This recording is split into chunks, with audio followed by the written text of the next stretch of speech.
அனைவருக்கும் வணக்கம். நான் கிருஷ்ணகிரி குகை காளியம்மன் ஆலயத்துல எல்லம்மன் திருக்கோயில் அமைஞ்சிருக்குது. கிருஷ்ணகிரி குகை காளினாலே சக்தி வாய்ந்த அம்மான்னு சொல்லலாம். அப்பேற்பட்ட இடத்துல பார்த்தாக்க எல்லை அம்மாவோட பத்திரிக்கை வந்துருச்சு. எனக்கு ரொம்ப சந்தோஷமா இருக்குது. அதுக்காக முதல் பத்திரிக்கை முதல் கரகத்துக்கு பிள்ளைக்கு தான் கொடுக்கணும்னு அம்மா உத்தரவு. அதுக்காக அம்மா ரொம்ப ரொம்ப நேரமாக காலையிலேருந்து வெயிட் பண்ணி இப்போதான் பத்திரிக்கை வந்துச்சு. அம்மாவுக்கு பூஜை பண்ண உடனே முதல் பத்திரிக்கை அவர் கொடுத்துருக்குறாங்க. தட்டக்கல் கண்ணாயிரன்ற ஒரு பிள்ளை தான் இன்னைக்கு 3 தலைமுறையாக இன்னைக்கு கடகம் எடுத்துட்டு இருக்கிறாங்க.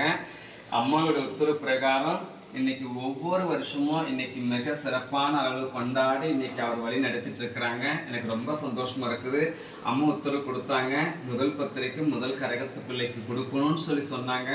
அம்மனுடைய வாக்கு நான் வேத வாக்கா எடுத்து என்னுடைய அப்பாவுக்கு நான் கொடுத்துருக்கிறேன். எனக்கு ரொம்ப சந்தோஷமா இருக்குது.